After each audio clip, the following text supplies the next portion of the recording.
Tervist taas minu poolt. Möödunud aastal ülemaailmse kirjanduspäeva raames lugesid Tartu kirjandusmaja inimesed kaamera ees ette ühte Inese lauluteksti. See oli kohati põrgulikult lõbus. Oli tunda väikest irooniat. Mida aga lugejad võib-olla ei teadvustanud või mille peale mõelnud on see, et poplaulu tekst võibki sageli olla lihtsakoeline, isegi naiivne. Nii see paraku on.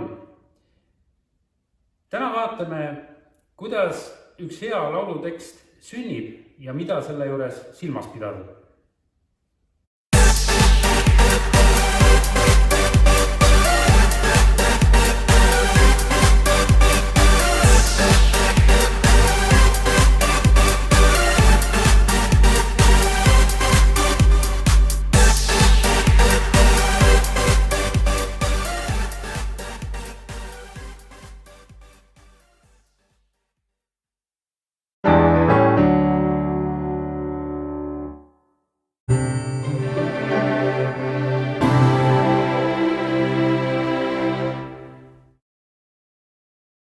Laulu loomisel ei pea sugugi lähtuma skeemist, mille kohaselt kõigepealt tuleb luua tekst ja seejärel see viisistada. Väga levinud on ka vastupidine skeem, mille korral lähtutakse teksti tegemisel juba olemasolevast meloodiast. Minu puhul toimib aga kõige paremini variant, kus tekst luuakse laulu meloodiaga samaaegselt. Nii on viisi ja teksti omavaheline side tihedam ja laul terviklikum. Seda varianti saab kasutada küll vaid siis, kui viisi autor on ühtlasi ka teksti autor või kui bänd on ühtlasi ka laulu kirjutajate meeskond. Näiteks ansamblid The Beatles, The Rolling Stones, ABBA, Bee Gees.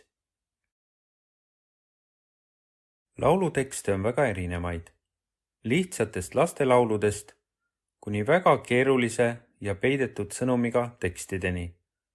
Mõelgem või Simoni ja Garfunkeli loole The Sound of Silence. Kuidas saab vaikusel olla heli? Kui uurida parimaid laulutekste lähemalt, siis torkab silma, et neis on sageli kasutatud kujundeid. Metafoori võlu peitub selles, et iga kuulaja saab kujundliku sõnapaariga ise suhestuda. Tema peas tekivad ainulaadsed seosed, pildid ja mälestused. Eesti kirjanik Kivisildnik on isegi öelnud, et ilma kujundita pole luulet.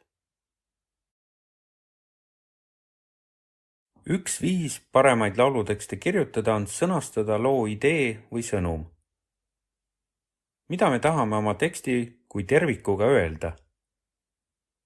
Näiteks võime kedagi paluda, kas tagasi tulla, paigale jääda või hoopis igaveseks lahkuda. Kui hoida laulu suur sõnum silme ees, siis on kergem ka üksikuid mõtestatud sõnu ja ridu kirja panna. Teine variant köitvaid laulusõnu luua on jutustada konkreetne lugu. Sellise lähenemise juured on sügaval rahvaluules, aga neid tekste luuakse ka tänapäeval. Kindla alguse lõpuga põnevale või humoorikale loole leidub alati kuulajaid.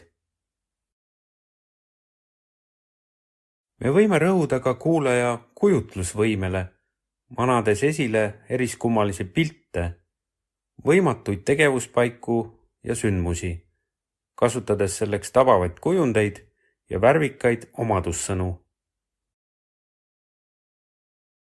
Kui esimesena välja toodud tekstitüübi puhul läks palve teele kallima või sõbra poole, siis üleskutset või sõnumit saab saata ka suuremale seltskonnale, kogu Eestile või lausa tervele maailmale.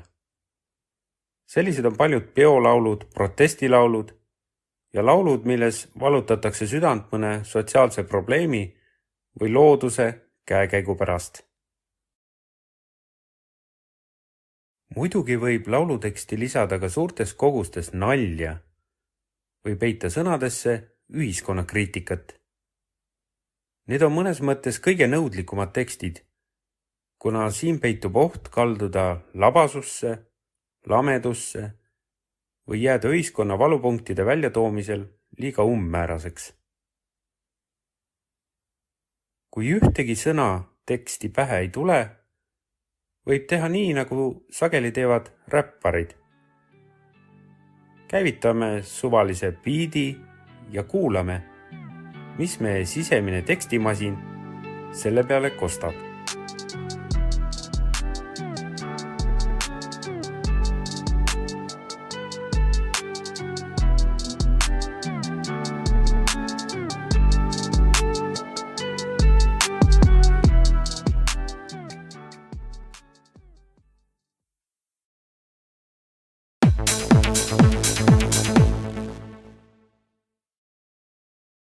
Noor sõnamuusik Eik on öelnud, et eesti keel on kohutavalt keeruline ja ilus. Võib-olla seetõttu peetakse nii mõnigi kord turvalisemaks valikuks laulda inglise keeles. Samas on kindel, et kõige lühem tee Eesti inimese südamesse on just emakeelse sõnumi kaudu. Siin on mõned Eesti autorid, kelle laulu tekstidega soovitaksin tutvuda.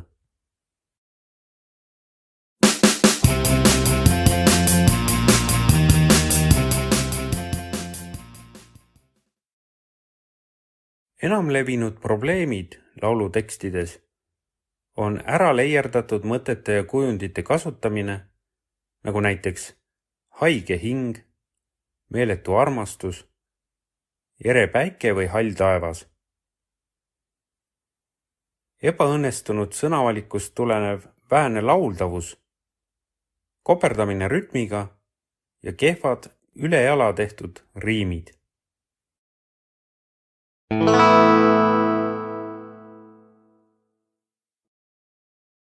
Eelpool oli juttu sellest, et laululooja võiks teada oma loo suurt sõnumit. See aitab sageli ka pealkirja panekul. Laulu pealkirja nii-öelda tekstist kääridega väljalõikamine ei ole eriti hea mõte. See jätab mulje, et ei teata hästi, mida lauluga öelda tahetakse. Pigem tuleks laulu mitmeid kordi üle kuulata ja mõelda, milline sõna või sõnapaar meile kuulates silme ette kerkib. Mis on see väljend, mis meie laulu sisu kõige paremini kokku võtab? See ongi pealkiri.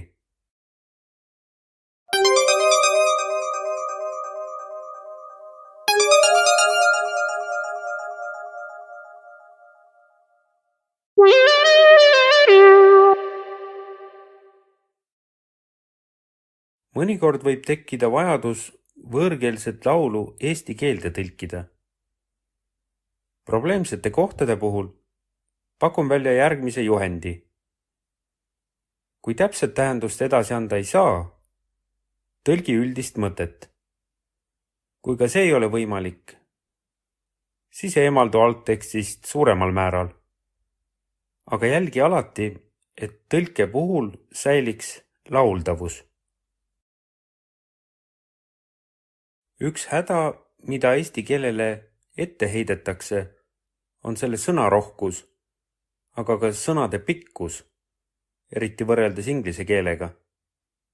Tekst muutub kergesti kohmakaks. Siin toodud näite puhul peab see hästi paika. Ka sellises olukorras tuleb algtähendus kõrvale heita ja pakkuda välja midagi, mis ritta ja rütmi kenasti ära mahub ning ka suupärane tundub.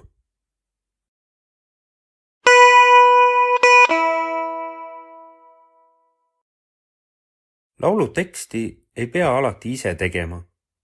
Näiteks juhul, kui me end selles valdkonnas kindlalt ei tunne või meil ei ole lihtsalt aega. Teksti võib lasta kirjutada ka kirjanduslike võimetega sõbral, tuttaval või kellelgi kolmandal või otsida sobivat luuletust raamatukogudest ja veebiavarustest. Mida aga teha siis, kui soovite oma laulutekste teistele tutvustada? Aitab ikkagi internet. Erinevad sõnaloomingule pühendatud leheküljed ja kirjandusklubid, kuhu on võimalik tekste üles panna. Veelgi parem on aga, kui saate enda tekste ise luuleõhtul esitada, neid muusikaga tegelevatele sõpradele ja tuttavatele otse paberil või failina jagada, siis ehk leitakse teid järgmisel korral juba ise üles.